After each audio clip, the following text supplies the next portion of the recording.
안녕하세요. 평소에 적적하거나 마음이 심란할 때 이사연 채널을 자주 듣곤 했습니다. 큰 용기를 내서 이렇게 사연을 적어보게 되었네요. 저는 평범한 삶을 꿈꾸는 한 여자입니다. 저희 집은 좀 기구했어요. 어릴 때 아빠가 돌아가셨거든요. 아빠는 제가 태어나고 딱 1년 뒤에 돌아가셨대요. 엄마가 말씀하시길 눈이 펑펑 오는 날 차에 치여서 아주 말로 표현하기 힘들 만큼 끔찍한 모습으로 삶을 마감했다고 했습니다. 항상 엄마는 그날의 이야기만 말하면 눈물을 쏟아내요. 원래 우리 엄마는 무당을 할 팔자였습니다. 어릴 때부터 신기가 있었다고 했어요. 선영아, 엄마 어릴 때 별명이 뭐였는지 알아? 뭐였는데? 선무당이었어. 선무당. 어린 것이 귀신같이 어른들 미래를 캐고 다닌다고 해서 온 동네 사람들이 나한테 고민 상담하러 왔다니까. 중학생도 안 된 아이한테. 참 웃기지? 엄마는 어린 나이부터 밤잠을 설쳤대요. 자려고 누우면 침대 끝에서 귀신이 보였답니다. 꿈에서도 귀신이 보였대요.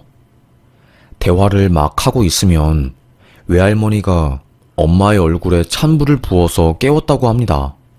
너 때문에 무서워서 살 수가 없다. 도대체가 누구랑 대화를 하는 거야, 계속? 아무래도 지금도 그렇지만 과거에는 무당이라는 직업이 안 좋은 직업이었잖아요. 사회적으로 편견도 있고 사람들이 하대하는 직업에 친하게 지내고 싶지 않아 하는 일이었으니까요. 외할머니는 엄청 노력을 많이 했대요. 딸내미한테 신기가 가지 않도록 하려고 점집도 많이 다니고 6개월마다 굿도 하고, 그것 때문에 집 재산이 절반 정도 날아갔다고 합니다. 굿 한 번 하는데 돈이 어마어마하게 들었다고 하더라고요.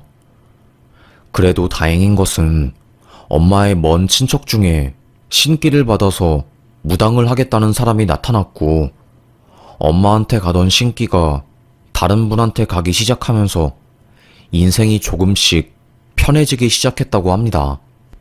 문제는 외할머니가 돌아가시고 난 이후였어요. 할머니가 돌아가시니 더 이상 엄마를 지켜줄 어른이 없잖아요. 그 전까지는 외할머니가 엄마를 위해서 부적도 써오고 집 안에 팥부터 시작해서 음기를 내쫓을 수 있는 여러 가지 것들을 많이 배치해 두었는데, 이제는 그렇게 해줄 사람이 없어지니까 엄마가 점점 아프기 시작했다고 합니다. 엄마는 아주 착한 총각이랑 결혼을 했대요. 충남에서 농사밖에 모르고 우직하고 건실한 사람으로 유명한 아빠는 여자와 눈 마주치는 것도 부끄러워하고 다른 남자들과는 다르게 자신감이나 용기가 많이 부족한 사람이었다고 합니다. 반면에 엄마는 약간 대장부 같은 성격이었던 거고요. 워낙에 성격이 강한 엄마는 이 남자 아니면 나는 결혼하지 못하겠다고 생각을 한 거였고, 그래서 결국 마음을 굳게 먹고 먼저 대시를 했대요. 지금도 여자가 대시를 하는 게 흔한 것은 아니지만 그때는 더 희귀했던 시절이었거든요.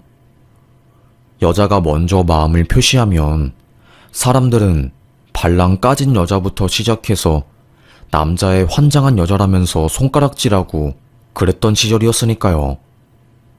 하여튼간에 그런 거 다 무시하고 아빠와 결혼한 엄마는 언니를 낳았습니다. 언니는 어릴 때부터 잔병치레가 많았대요. 네 언니가 태어날 때부터 심장이 아파서 서울대학병원에 오래 입원을 했잖니. 아직도 난 그게 마음이 아파. 그것 때문에 내가 내 젖 한 번 네 언니한테 물려주지도 못하고 유리 너머로밖에 바라볼 수 없어서 얼마나 가슴이 미어지는지 몰라. 이따금씩 그날의 이야기를 할 때면 눈물방울을 뚝뚝 흘려내는 엄마였습니다. 하여튼 간에 언니는 자주 아팠대요. 그때 엄마가 소원을 빌었대요. 우리 딸내미만 아프지 않게 해주면 내가 뭐든 하겠습니다. 제발 우리 선미만 아프지 않게 해주세요. 문제는 엄마가 신기가 있는 사람이었잖아요. 마음의 목소리가 하늘에 들렸나 봐요. 귀신처럼 언니가 조금씩 건강해지기 시작했다는 겁니다. 입맛이 없어서 맨날 분유 먹는 것을 거부했던 언니가 아주 강하게 젖병을 빨기 시작했고요. 이상하리만치 심장 운동도 활발하게 다시 돌아왔대요. 대학병원에서는 도대체 이게 어떻게 된 일이냐고 놀랄 정도였답니다. 하지만 문제는 뭔지 아세요? 언니가 건강해지기 시작하자 언니를 제외한 저희 가족에게 하나 둘씩 안 좋은 일이 생기기 시작했대요. 처음에는 엄마였답니다. 온몸이 누군가에게 두들겨 맞은 것처럼 아프기 시작했고, 감기에 걸린 것도 아닌데 오한이 된 것처럼 파르르 떨고 땀을 엄청 흘렸답니다. 걱정이 된 아빠는 동네에서 유명한 의사를 찾아가서 왕진을 부탁하고 시골집까지 내려온 의사가 엄마를 진찰했대요. 이상하네요. 딱히 감기도 아닌 것이 저희로서는 약 지어주는 것 외에는 딱히 해드릴 게 없습니다. 선생님, 우리 아내 좀 한 번만 더 자세히 봐주세요. 이상하잖아요. 아니 감기가 5개월 동안 가는 것도 말이 안 되고 서울대학병원에 가도 문제가 없다고 하고 저 정말로 미치겠습니다. 양방 의사 선생님은 자기도 잘 모르겠다면서 손을 뗐대요. 그때 앞집에 살던 마할머니라고 맨날 산에 가서 말을 캐오는 할머니가 있었어요. 그 할머니는 결혼도 안 하고 맨날 마만 캐면서 팔았던 신기한 할머니였거든요. 우리 엄마 소식을 들은 마할머니가 집에 와서 엄마를 보자마자 하는 말이 신병이네. 이건 못 고치는데. 불쌍한 표정을 지으며 마 달린 물을 엄마에게 주고 갔다고 합니다. 그때 엄마는 알았대요. 그 물이 단순히 마만 달인 물이 아니란 것을요. 귀신을 쫓아내는 각종 약재가 들어있는 물이었다고 합니다. 나중에 알게 된 사실인데 마할머니도 예전에 신병이 왔다가 신내림을 받기 싫어서 가족들을 전부 멀리하고 시골에 들어와 산을 타면서 사시는 거였대요. 그래서 약재에 대해서 그 누구보다 잘 알았던 거고요. 하여튼 간에 아빠는 엄청 놀랐다고 합니다. 순박하고 아내밖에 모르는 아빠는 전국을 돌아다니면서 부적부터 시작해서 이런저런 신기 없애는 것들을 가지고 왔대요. 외할머니 역할을 아빠가 대신하기 시작한 거죠. 그렇게 조금씩 엄마의 몸이 나아지기 시작했고 그 무렵에 엄마가 저를 임신한 거였답니다. 선영아, 네가 복덩이였어. 선영이 너를 임신하자마자 몸이 건강해지고 아픈 것도 싹 나았으니 말이야. 그 당시 점쟁이들 말로는 뱃속에 있는 제 기운이 너무너무 강해지고 엄마가 아프지 않게 된 거래요. 저를 품고 있으니까 조상신이 엄마에게 다가오지 못한 거였죠. 그래서 엄마는 저에게 항상 말하는 것이 너를 임신했을 때가 내 인생에서 가장 행복했다. 다른 사람들이, 평범하게 사는 사람들이 누리는 행복이 뭔지 절절하게 알겠더라고. 하지만 문제는 엄마가 저를 낳은 이후부터 시작되었지요. 제가 뱃속에서 나오자마자 문제가 생긴 거였습니다. 일주일 뒤 아빠가 교통사고로 사망하신 거였어요. 가슴이 철렁하고 온 집안이 눈물바다가 된 거였죠. 아빠는 농사와 아내밖에 모르고 살아온 사람이었대요. 정말로 한평생 앞만 보면서 살아왔고 가정을 지키기 위해서 최선을 다하신 거였죠. 하루아침에 아빠가 허망하게 돌아가시니까 엄마는 큰 우울증에 빠졌다고 합니다. 내가 신내림을 받지 않아서 이렇게 된 것 같다고 하면서요. 엉엉 울면서 아빠의 장례를 치르고 저를 친할머니에게 맡겼대요. 그리고 점집에 막 찾아갔다고 합니다. 저 신내림 받겠습니다. 조상신 모시는 게 대체 뭐라고 내 주변을 이렇게 힘들게 만들어요. 다 필요 없고 저 신 모시겠습니다. 하지만 아빠의 사망 소식을 접한 점쟁이들은 신내림 받지 말라고, 남편이 저 세상에 갔으니 막내딸이 20살 될 때까지는 평범하게 사는 게 맞는 거라고 했답니다. 그 뒤로 엄마는 저를 잘 키우겠다고 엄청 노력을 했어요. 엄마만 생각하면 눈물이 나요. 아무래도 팔자가 기구하다 보니까 뭘 해도 잘 안 풀리고 그랬답니다. 식당에 가서 설거지를 하려고 하면 그릇이 깨지고, 가게에 취업해서 서빙을 하려고 하면 그 가게가 한 달이 안 가더라고. 다 망해버리는 거야. 엄마가 그때는 정말 힘들었어.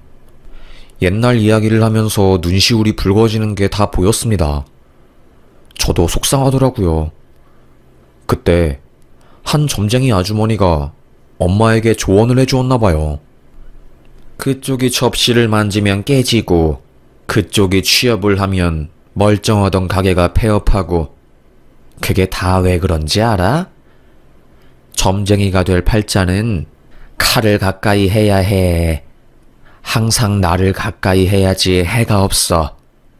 그래서 접시가 자꾸 깨지는 거고 멀쩡하던 가게가 망하는 거야. 그쪽 운명이 나를 봐야 하는 운명이기 때문에. 엄마는 그 말을 듣고 머리가 멍해졌대요.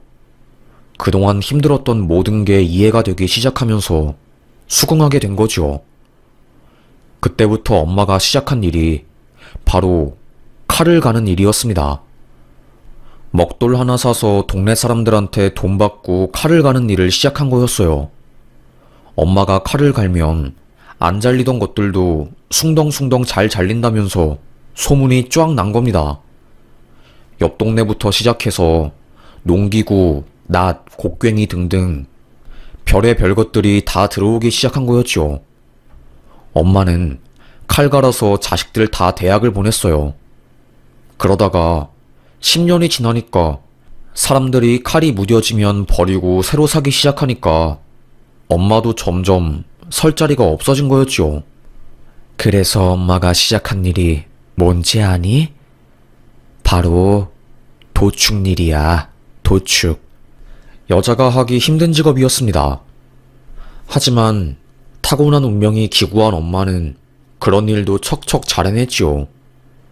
신기가 있던 엄마는 모은 돈을 족족 투자했는데 그럴 때마다 그냥 대박이 났대요. 충남에 땅을 투자하면 그 땅 근처에 재개발이 되어서 땅값을 비싸게 팔 수 있었고, 서울의 쓰레기 매립지로 유명한 지역을 헐값에 매입해서 대추나무를 심었더니 7년 뒤에 아파트 단지가 들어서서 돈더미에 깔려 죽을 정도로 돈을 벌었다고 합니다. 그래서 엄마가 사들인 건물만 몇십억, 거의 100억 가까이 했어요. 그래도 엄마는 여전히 칼을 잡는 직업을 놓지 못했습니다. 칼을 놓는 순간 자식들에게 신기가 가버리니까요. 제가 20살이 된 이후에 엄마는 걱정을 많이 했어요. 네 아빠가 죽은 지 딱 20년이 지났네. 네 아빠 덕분에 니네들이 잘 사는 건데 20살 이후에는 너네들 팔자에 따라서 달라진다니 엄마는 너무 걱정이 크다. 아유 엄마, 21세기인데 신병이고 나발이고 그런 거 요즘은 약물로 다 고쳐. 그러니까 걱정하지 마. 아니 조상신이 그렇게 자손들을 위하면 왜 자손들한테 신내림을 줘서 고통스럽게 하나? 그 양반들 참 신기하다니까.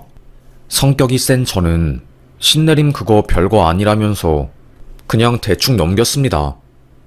솔직히 말해서 무섭지도 않았어요. 대학을 졸업한 저는 취업을 했고 사무직 일을 하기 시작했습니다.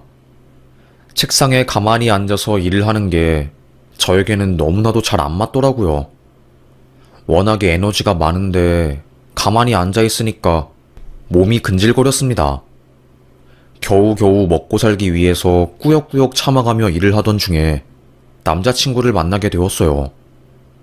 그 사람은 춤을 추는 사람이었습니다. 다양한 장르의 춤을 알려주는 선생님이었어요. 회사 생활이 지루해서 살사 댄스를 배우기 시작했고 저를 알려준 선생님이 남자친구가 되어버린 거였죠. 처음엔 저에게 진짜 잘해주더라고요. 회사에서는 맨날 말도 없이 일만 해야 하는데 일 끝나고 춤을 추러 갈 때는 제가 살아있는 것처럼 느껴졌습니다. 아, 정말로 살아 숨쉬는 게 이런 기분이구나. 절절하게 느끼게 된 거죠. 그래서 빠르게 사랑에 빠졌고 남자친구가 저에게 청혼을 하게 되었습니다. 선영아, 내가 정말로 잘해줄게. 다른 걱정하지 말고 나랑 행복하게 살자. 나랑 결혼하자. 그 말을 들은 순간 바보처럼 눈물이 났습니다. 저도 많이 힘들었나 봐요. 그래서 뒤도 안 돌아보고 바로 결혼 결정을 하게 된 거죠. 그게 제 인생 최악의 실수였어요. 처음에는 주변 사람들이 말렸거든요. 춤추는 남자랑 결혼하면 나중에 100% 바람난다니까? 나중에 후회하지 말고 다른 남자 만나. 선영아, 그 남자는 아니야. 불장난 같은 사랑에 빠져서 인생 망치지 말고 연애만 해. 그때는 이상하게 다른 사람 이야기가 안 들리더라고요. 저희 언니는 저보다 일찍 결혼을 했고 아이를 낳아서 행복하게 잘 살고 있었어요. 언니가 안정적인 가정을 꾸리고 행복하게 사는 걸 보니까 저도 가정을 빨리 꾸리고 싶다는 욕구가 들기도 했고 언니가 마냥 부러웠습니다. 그래서 저도 모르게 결혼을 빠르게 추진한 것 같아요. 엄마는 신기 때문에 자식을 잘 만나지도 않으셨어요. 괜히 자식 만나면 내 불운한 운명이 자식한테 갈 것 같다면서요. 제가 20살 된 이후로 엄마랑 저랑은 전화통화로만 이야기를 했죠. 엄마, 나 결혼할 거야. 지금 만나고 있는 남자한테 청혼받았어. 뭐? 그게 정말이야? 처음에 엄마는 무척이나 놀랐지만 자식 팔자는 부모가 어떻게 할 수 없는 노릇이라며 허락하고 반대할 것도 없이 결혼하라고 했어요. 상견례 날 때도 엄마는 사정이 있다는 핑계로 사돈을 만나지 않았고 결혼식 날에만 나타났습니다. 그래서 그런지 사돈이 우리 엄마를 안 좋게 보았어요. 그쪽에서는 이해하지 못할 사정이 있었는데 일반인들한테 신들림 관련한 이야기를 하면 이해하지 못할 게 뻔하니까 저도 그냥 입 다물고 있었죠. 심지어 시어머님은 가방끈이 짧아서 그런가? 기본적인 예의도 없네. 라며 혼잣말로 우리 엄마를 무시하기도 했답니다. 하여튼 간에 우여곡절로 결혼하게 된 저희는 처음에는 알콩달콩 잘 살았어요. 그런데 주변 사람들이 우려한 게 현실로 드러나기 시작했죠. 남편이 춤추는 사람이었잖아요. 어느 순간부터 옷깃에 여자 향수 냄새가 진하게 배기 시작하더라고요. 촉이 좋은 저는 설마 여자 만나고 온 건 아니지? 제가 이 말을 하자마자 남편 얼굴이 빨개지면서 절대 아니야. 무슨 소리를 하는 거야? 극구 부인을 하더라고요. 지발 저린 놈이 더 화를 내잖아요. 남편은 사치가 굉장히 심한 놈이었습니다. 저랑 남편 둘 다 일을 한 지 얼마 안 되어서 모아둔 돈이 없었기에 엄마 찬스를 썼거든요. 서울에 있는 엄마 집에 신혼집을 차렸고요. 그런데 거기로 엄마의 건물 관련한 세금 통지서가 날아오면서 남편이 엄마 재산 규모를 알게 된 거였어요.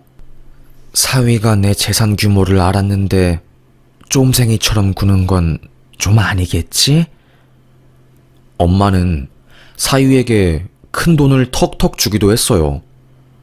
나이 먹고 지갑 닫으면 밉보이기 좋다고 하면서요. 사위는 엄마 덕에 외제차 타고 다니고 사치도 엄청 부리고 다녔죠. 저는 딱히 별말 안 했습니다. 사치도 부릴 수 있을 때 부려야 하는 거니까요. 그런데 문제는 남편이 바람 피우는 것 같다는 촉을 받은 이후부터였어요. 저는 다른 건 몰라도 바람은 용서가 안 되거든요. 긴가민가 하고 있을 때쯤 아이를 낳고 잘 살고 있던 언니가 갑자기 몸이 아프기 시작한 거였습니다. 신병이었어요. 제가 워낙에 성격이 세니까 원래 저한테 가야 할 신병이 언니한테 간 거였죠.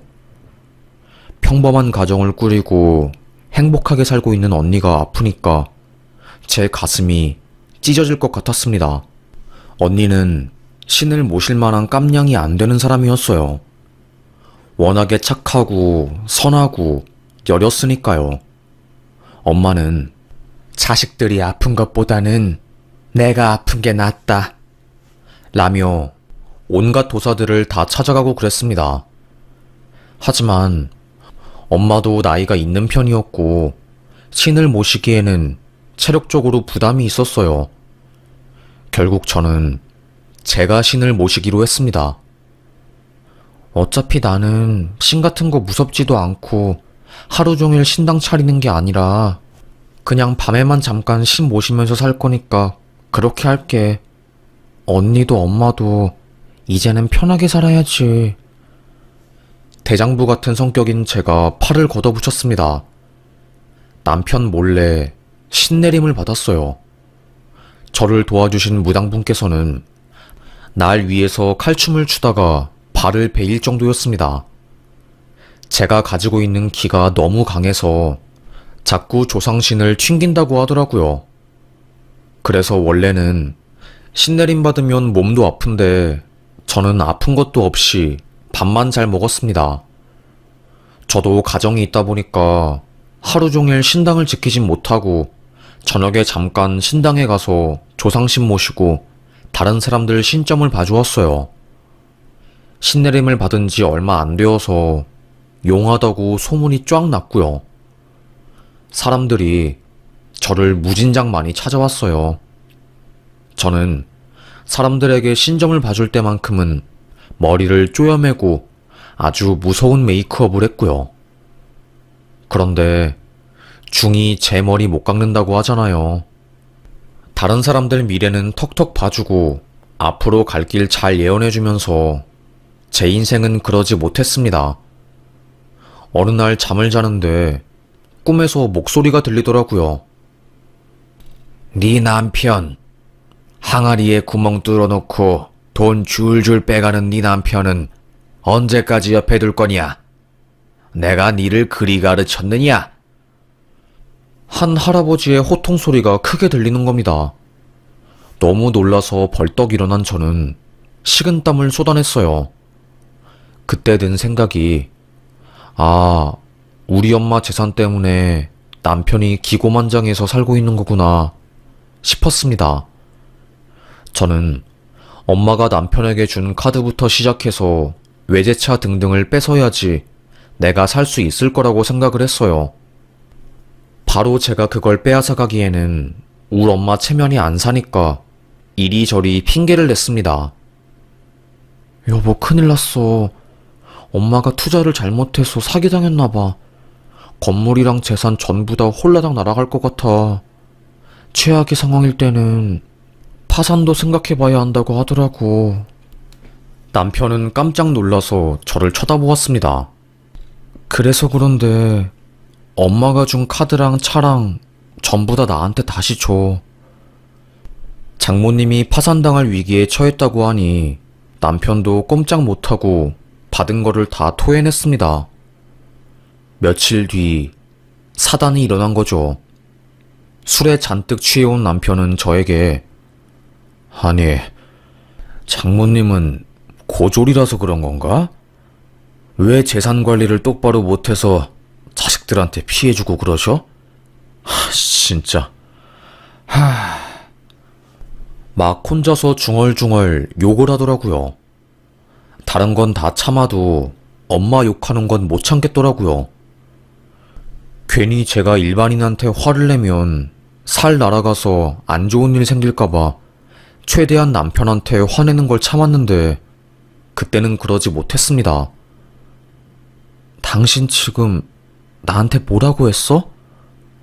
내 욕하는 건 괜찮은데 엄마 욕은 하지 마. 끼리끼리 논다 정말. 마지막까지 저에게 막말을 퍼붓고 지 분에 못 이겨서 집을 나갔습니다. 그때 결심했던 것 같아요. 그놈이랑은 이혼을 해야겠다고요. 조상신이 날 살렸다 싶었습니다. 그런데 며칠 뒤 밤늦게 집으로 오니 집에서 여자 향수 냄새가 진하게 나더라고요. 너 나 말고 다른 여자 우리 집에 데리고 왔니? 여자 향수 냄새 이거 뭐야? 뭐긴 뭐야. 누가 누굴 데리고 와? 말 같지도 않은 소리를 하고 있어? 나 머리 아프니까 당신 좀 밖에 나갔다 와. 당신 얼굴 보면 열받으니까. 머리 아픈 사람이 나가야지. 멀쩡한 내가 왜 나가? 적반하장으로 집에 들어온 저를 내쫓아내는 남편이 어이가 없었습니다. 싸움이 터지기 직전에 갑자기 장롱문이 우당탕탕 하면서 열리는 게 아니겠어요? 사람이 떼구르르 굴러떨어졌습니다. 놀란 저는 깍 고함 소리를 질렀어요. 너무 놀랐습니다. 알고 보니 상간녀였네요. 남편도 얼굴이 벙쪄서 아무 말 못하고 상간녀를 쳐다보고 있더라고요. 속옷 차림에 치마만 간신히 하반신에 걸친 상간녀는 진짜 10원짜리 욕을 하면서 옷을 주섬주섬 입더라고요. 알고 보니 제가 나가 있는 동안 남편놈은 내연녀를 집에 데리고 와서 질펀하고 끈적하게 아주 더러운 짓거리를 하고 있었던 거였어요. 화가 폭발할 것 같았습니다. 그 와중에 저한테 하는 말이 뭐였는지 아세요? 이왕 이렇게 된 거 더 이상 숨기지 않을게. 나 사랑하는 여자 생겼고 이 여자 당신보다 훨씬 잘난 여자야. 나이도 어리고 학교도 좋은 대학 나왔고 부모님도 잘 살아서 부유하게 유년 시절 보냈어. 아무리 생각해도 여러모로 이 여자가 내 여자인 것 같아서 포기 못하겠다. 나랑 이혼해줘. 내가 할 소리를 남편놈이 하니까 말이 안 나오더라고요. 저도 뭐 저녁에는 신당을 운영하는 사람이니까 기가 보통이 아니었어요. 황당하긴 했지만 거기서 물러날 사람이 아니었습니다. 그런데 상간녀 얼굴을 자세히 보니까 어디서 본 얼굴이더라고요. 나 어디서 본 적 있지 않아요? 전혀 본 적 없는데요? 상간녀는 어리둥절한 표정을 짓더라고요. 끝까지 거짓말이네. 진짜로 이화여대 나오고 예원중 출신의 한남동에 부모님 사시는 거 맞아요? 한남동에서 몸 파는 게 아니라? 상간녀는 얼굴이 빨개져서 저한테 고래고래 소리를 질렀습니다. 내가 아줌마인 줄 알아? 몸을 왜 팔아? 왜? 공부도 잘하고 얼굴도 이쁘니까 부러워? 부러우면 부럽다고 말을 하든가. 뭐 하는 짓이야? 저는 실소를 지었습니다. 상간녀 그 여자 저한테 신점을 보러 온 술집 아가씨였거든요. 그때는 제가 화장을 진하게 하고 상투머리 올리듯이 머리도 쫙 조매이고 무서운 무당옷을 입으니까 완전히 분위기가 달라서 저를 못 알아본 듯 하더라고요. 얼마 전에 신림역에 있는 무당집에 온 적 있지? 제가 이 말을 한 순간 상간녀 얼굴 표정이 싹 변했습니다. 엄마는 사창가에서 일하다가 손님 아기를 가져서 너를 낳은 거고, 중학교 3학년 때 집을 가출해서 엄마 팔자 따라서 청량리에서 몸으로 돈 벌다가 20살이 되자마자 강남으로 넘어왔지? 그리고 거기서 직장인들 뒷구녕 빨아주면서 모은 돈으로 얼굴 성형수술하고, 이뻐지니까 받는 대우가 다르니 점점 이뻐지려고 성형외과 원장들이랑 놀아놨다며. 그 여자의 과거를 제가 줄줄이 읊어주었습니다. 아무 말도 못하더라고요. 내가 네 전 봐준 그 무당이야 이거사.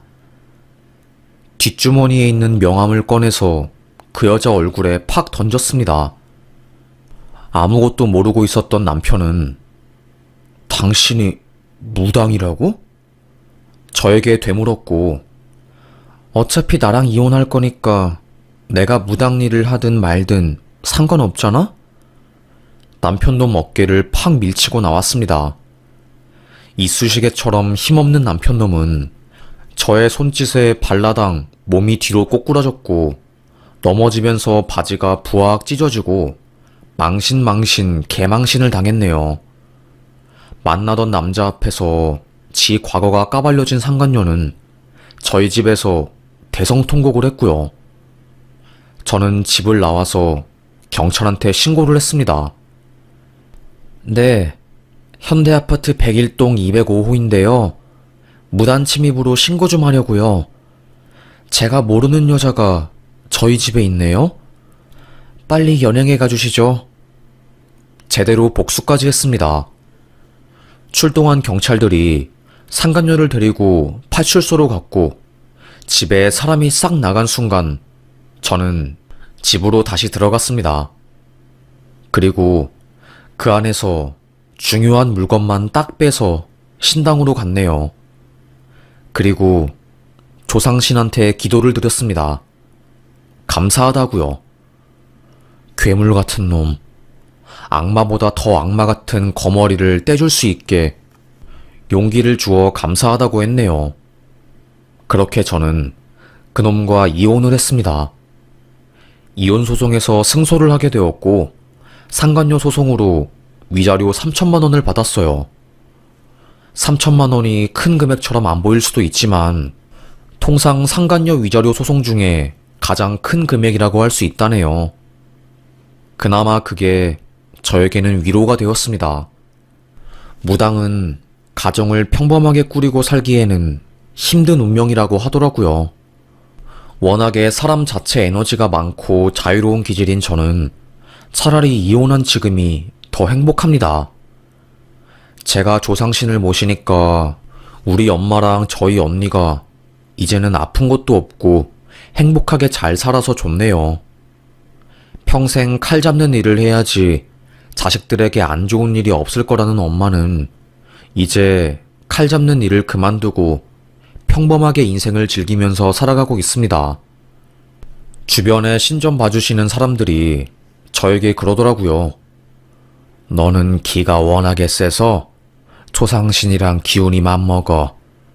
그래서 네가 이렇게 무당일 하면서 평범하게 남들처럼 살 수 있는 거야.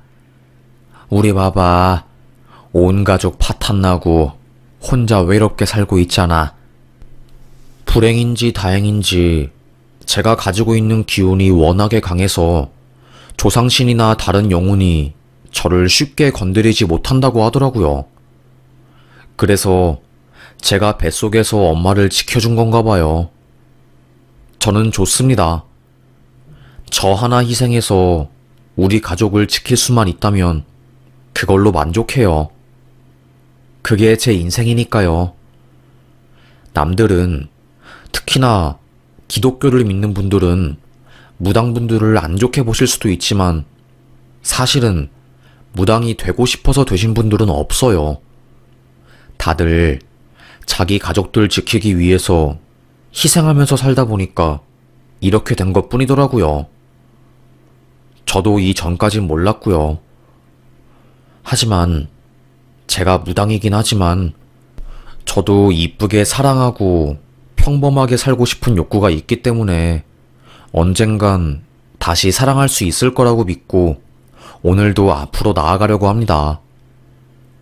한 번도 본 적 없는 아빠이지만 엄마 말처럼 아빠같이 선하고 착한 남자를 만나고 싶네요.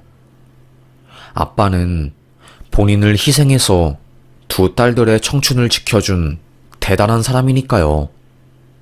어찌 보면 가장 착하고 선한 사람이 가장 강한 힘을 가지고 있다고 하잖아요. 우리 아빠도 그런 사람이 아니었을까 싶습니다. 잠시 불장난 같은 사랑에 빠져서 이혼을 하게 된 저이지만 이제는 한 번 상처를 받았으니 두 번 다시 같은 실수를 하지 않으려고요. 참 쉽지 않은 인생이지만 오늘도 힘내보겠습니다. 저를 찾아오시는 분들은 대부분 삶이 힘들어서 찾아오세요. 그래서 저는 조금이라도 그분들에게 힘을 주고 싶었습니다. 인생이란 게 마냥 행복하고 마냥 기쁜 게 아니더라고요. TV 너머로 항상 행복해 보이는 사람도 그 이면에는 슬픔이 있기에 누구를 부러워하는 것보다는 그 에너지를 나 자신에게 쓰면 운이 트일 거라는 말씀 드리고 싶습니다. 그럼 저는 사연 여기서 마무리하겠습니다. 긴 저의 인생 이야기를 이렇게 끝까지 들어주셔서 대단히 감사합니다. 그럼 저는 여기서 사연 마치겠습니다.